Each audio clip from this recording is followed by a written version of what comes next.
Hello. Why a $20 million divorce is a laughing matter for John Cleese. We review his new stage show. And we hear who and what should be in the running for this year's Turner Prize.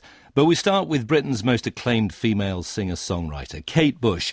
She was the first solo woman to have a UK #1 album. She's had 25 hit singles and has inspired the likes of Bjork, Goldfrapp and Florence and the Machine.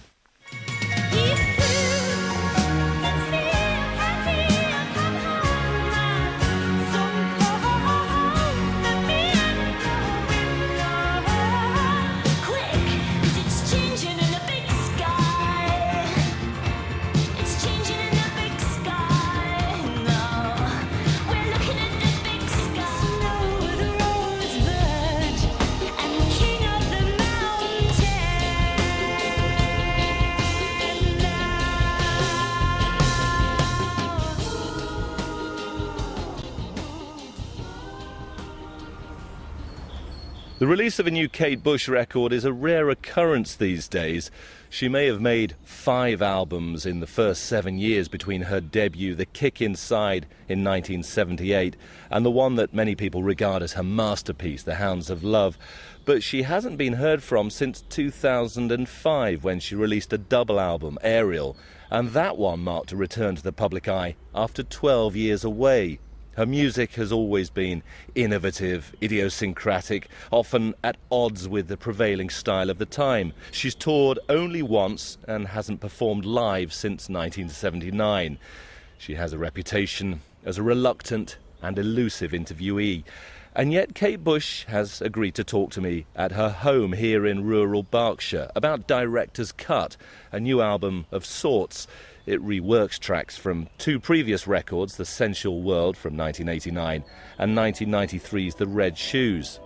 On the phone, Kate suggested we talk here because after we finish our interview, she can get straight to work in her home studio. Her musicians are also here today.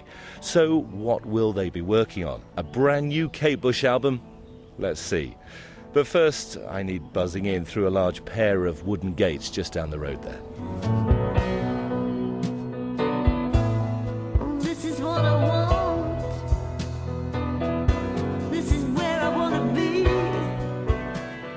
Once inside, I was shown to the sitting room of a beautiful, large Georgian house. I started by asking Kate Bush why she decided to revisit The Sensual World and The Red Shoes. This is what I want, but I know that it will never be mine. I felt that on both those albums there were some quite interesting songs, but that perhaps they hadn't had a chance to really speak properly. I don't really listen to my old stuff a lot, but my sense of them was that they could benefit from being revisited. With Red Shoes, I think there was a rather edgy sound, mainly due to the digital equipment that we were using at the time, which then everybody was working with digital because it was state of the art, and I've always been a huge fan of the analogue sound, so that was one of the things that was part of the main process with making this record, was to transfer everything back to analogue so that the sound would be warmer and fuller. I want you as a dream, not the reality. That clumsy goodbye kiss could fool me, but looking back over my shoulder, you're happy without me. Has there always been a sort of lingering dissatisfaction with both of those records? Has it been a long-held thing that you want to go back and revisit and make them better? Yes. I think there's always a long, lingering dissatisfaction with everything I've done. I think it's part of the process. I think it's as much a part of being a human being as an artist that you look back on things that you've done, and at the time you've obviously done your best and felt that, you know, it had something of worth. But when you look back in hindsight, I think, you know, it's quite natural to think that you could have done it better. And you've always felt that with every album. And when does that process kick in? Does it take a year or so, or are you dissatisfied within a couple of weeks? I suppose it differs with each album. I think in some ways I'm just starting to get the hang of, you know, the whole piecing together of a recording process.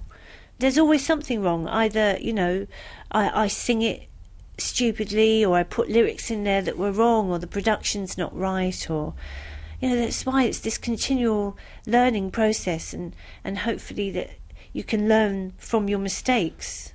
One thing I wanted to do was kind of strip a lot of the tracks out and create much more space, allow the tracks to breathe more and to sort of kind of have a more laid-back approach so they weren't trying to rush through. Give me these moments back. It sounds more pared back. There's a spareness to the record and more of an intimacy almost. And you've re-recorded the vocals on each track. Yeah, all the lead vocals and most of the backing vocals and all the drums. At one stage I nearly just gave up the whole project because I couldn't find a way back into the vocals, and then I realised that if I took the key down, because my voice is lower now, it suddenly gave me a way in. Oh, so you've transposed all of the songs then? Yeah, most of them. Yeah, not all, but most. And so then I could suddenly sing the songs as me now. That's what I needed, just that little shift, and I suddenly, there I was in the song singing them as me now. I should be crying, just come let it show. I should be hoping that I can't stop thinking of all the things I should have said that I never said. Just because I'm older doesn't mean I can't still have a bit of fun. And is it fun? Is there a sense of liberation when you sing in the studio? Yeah, it can do. It's almost like, trying to find a character that's singing the song. Are those songs sort of imprinted in your brain? Yeah, I think they are. I think, well, certainly my impression of them, and with This Woman's Work and Moments of Pleasure, they were both totally re-recorded. And I think in some ways that's a little bit confusing for people to quite know what the album is. So do you regard it as a new record? Yeah, very much so. I mean, that's what I was hoping, was that, I'd be able to breathe new life into it and for it to feel somehow fresher. The process is very similar to a new record, and I think it sounds like a new record. There is almost a prerogative, isn't there, as an artist, not to look back. It's that Dylan thing, isn't it? She's an artist, she don't look back. And you have very rarely looked back because you don't play live. It's not like you bring a new interpretation to the song every time you take to the stage. So this is your version of that process of reinterpretation. Yeah, I mean, I think I've always been very lucky because I've got a lot of creative freedom when I'm working in the studio. The albums don't cost a lot of money. It's a very small process. Most of the time it's probably just myself and a couple of other people. And you're working here at home, you have the studio at home, so it makes it quite a domestic process as well then. Yes, it does. I mean, I think that's important for me because if I didn't have it here, I probably wouldn't be able to work. But do you stick to a routine? Is there a working day for Kate Bush these days? You have to get to the studio, to the office at 9 o'clock and work through 8 hours, or is it whenever the muse takes you? No, it's normally a Monday to Friday process, just to try and keep it moving along. Otherwise it would take even longer. Even longer? Yeah. We start with what was the title track of The Sensual World. That's got a new title now. It's now Flower of the Mountain. And if we look at, I don't have the finished album here, and so the credits are not there, but I presume it's now going to say music Kate Bush, lyrics James Joyce. Yes. Yes, first I gave him a bit of seed cake out of my mouth, and it was leap year like now. And it's Molly Bloom's soliloquy from the end of Ulysses. Yes. Her climactic soliloquy. Yes, I mean, it's incredibly beautiful. I mean, it's a very sexy piece as well, but it's so beautifully written. He said I was a flower of the mountains, so we are flowers on a woman's body. Yes.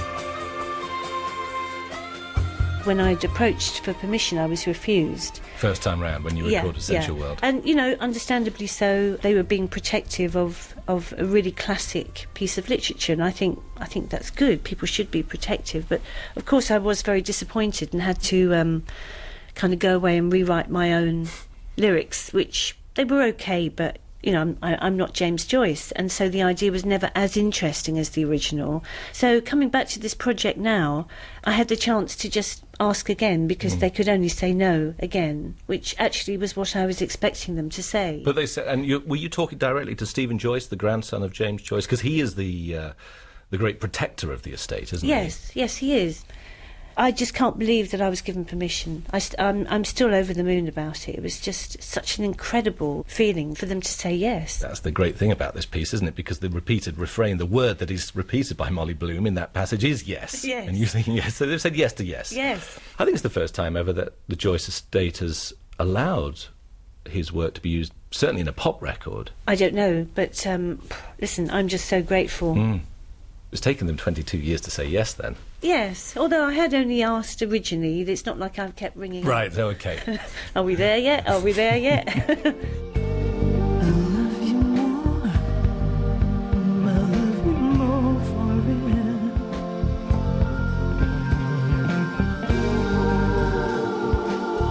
Yeah, show me that you love me. And in the studio, you've obviously been reworking these songs and you're seeking new inspiration and reinterpretation, and it's sparked off the process of recording new material. So you finished this record, Director's Cut, but you're now working on another album? Yes. How far through are you? I've done most of the writing. And how does the writing start? In a notebook, are you sitting at the table and writing lyrics first, or does it always start with a suggestion of a melody or some kind of rhythm even? Well, I've put a packet of bone meal on my piano, and it seems to be helping the sort of blossoming of the songs. Bone meal? Yeah. That you would normally put in the garden? Yes, I mean it wasn't deliberate. I was en route to the garden and happened to have a packet of bone meal, and just left it on the piano, and it was there for a few days, and then I noticed that actually I'd written a couple of songs since it had been there, so I thought I'd just leave it there and see if it sped the process up a bit. It's working its magic through the ivory somehow. Yeah. And what are the can you give us any idea of what the songs are sounding like? Is it going to be very different to this set that you're presenting with Director's Cut? Yeah, they're quite bone mealy, I think. More organic? I think they're different. I think they're quite different. But then that's very important for me with each album, that it feels like I'm doing something different. So hopefully there's something that's a new approach or a new sort of genre that's involved in each album. So Ariel was quite electronic in a way, and there was a lot of soundscapes on that record. I think you can get lost in a world of Ariel. And with this record, with the revisiting of Sensual World and Red Shoes on Director's Cut, I think there's a great sense of intimacy. So where's the new album going to sit? Somewhere between those two, or...? With quite a few of these new songs, I've kind of gone back to an older approach where I would sit at the piano and just keep working them. So, you know, they're much more kind of worked in before they go into the studio. And thematically, lyrically, are they stories, or do you look at yourself? Are they autobiographical songs? Because you've always been a narrative lyricist. Yeah, I think, you know, telling stories is the kind of buzz for me, really. And although obviously my life does seep into my work, it would be impossible for it not to. I don't think I could say really any of my work is autobiographical. Most of it is, you know, a kind of made-up story, but I'm putting experiences that I've had into it. The whole thing is such an elusive process. But you've got how many songs, most of them written? Yeah. You're not going to give too much away about this, are you? No, I just think, you know, you can't talk about something that isn't finished. When do you expect it to be heard? Let's see. Next year? Couple of years? I don't know. It's very frustrating that the albums take as long as they do, and I wish there weren't such big gaps between them. You know, sometimes it's extremely stressful. Are you a perfectionist? Is that what it is? Well, I don't think I am. People have said this, but I don't think I really want anything to be perfect. I mean, I think it's important that things are flawed. That's what makes a piece of art interesting sometimes, is the bit that's wrong, or the mistake that you've made that's led on to an idea that you wouldn't have had otherwise. So I think, you know, perfection is something that it's not particularly something that you want. And other people's songs, are you listening to other albums when you are in the studio, when you're making the record? Do other influences feed in? No, I don't really listen to a lot of other music. When you're in the studio all the time listening to stuff, you kind of want to do something different. You know, I do buy the odd album. Bought Elton John and Leon Russell. I thought that was lovely. Yeah, the Union. Bought the last Gorillaz album, and I'm not a complete old fart all the time. Moving stranger, does it really matter? As long as you're not afraid to feel. First record, 1978, that was The Kick Inside, and you toured that record. The last gig you ever played was 1979 at Hammersmith Odeon. I think a lot of people think that I didn't enjoy touring, which, you know, I could understand why they would think that because I've only done it the once, but actually it was a huge amount of fun. It was a bit like being part of a circus troupe. You know, it was very exciting because of the spontaneity of working live, and we had the most incredible reactions from the audiences. So, I mean, you know, a couple of times I've thought about trying to do some live work, but I've got no plans. I'm busy working on this record, but I would hate to say that I would never do any kind of shows again because it was fun. Thinking back to the Hammersmith Odeon show, I mean, it was quite theatrical, wasn't it? And you were very much the performer, and you were doing the mime and the dance routines, and I think there is video of that. It's been released, hasn't it? Do you look back at that person on stage, and does that look like a very different artist to the one that you are today?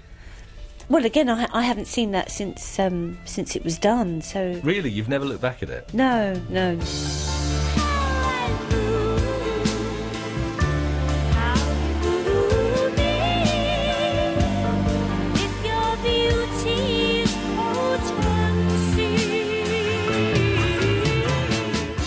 So you're not saying you will never perform live again? It might happen. You'd be tempted. Well, I don't know. I've got no plans to tour or do shows at all. I don't really know how I could make that work with my life at the moment. It would really interfere with my family life, and I'm very busy trying to make this record now, which is, you know, an absorbing process. And so family and home life, that is paramount. That is of utmost importance to you, and you wouldn't set that aside because you'd need rehearsal time and you'd have to go on the road. You can't foresee a time when you would do that again. Well, I'm sure that, you know, things will change, but no, at the moment my family life it's incredibly important to me, and it comes first, and then my work fits in around it, which is quite easy to do with the recording process, but something like doing shows would be incredibly disruptive, and I just can't see that would be something that would work at this stage. Do you have strong memories of performing to an audience, to a crowd, to, you know, playing those theatres 30-odd years ago and more?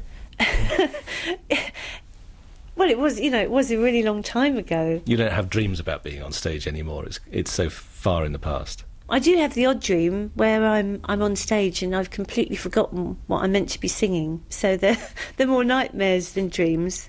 No, it was great. I had a really great time. So it's not anxiety, it's not a fear of performing then? It wasn't stage fright that stopped you taking the songs onto the live stage? No, it didn't stop me, although I think, you know, if I were to do any live work, I would be absolutely petrified to start with, as I was with the original tour. But after a couple of days, once you realise you can do it, it gives you a sense of confidence knowing that you've done it a couple of times, then you're okay. You don't go back to listen to the album, so it's probably a hard question to answer, but is there a single Kate Bush album which is your favourite?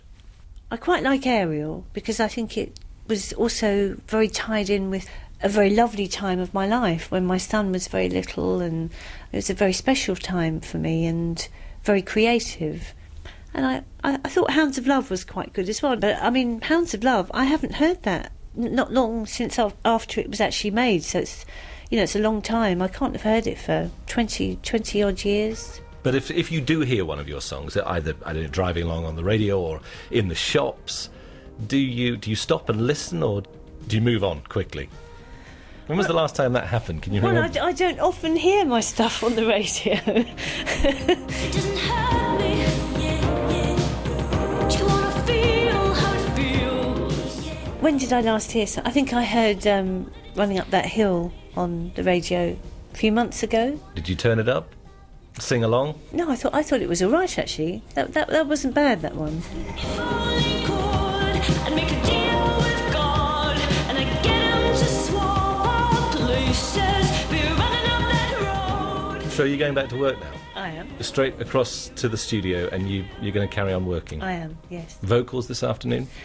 No, somebody else is today. Guest vocalist? Yes, a guest vocalist. So you have recorded some vocals already? Might have done. I'm going to be escorted off the premises now, aren't I? Kate, thank you very much indeed. Thank you, John. Kate Bush. The album Director's Cut is out on the 16th of May.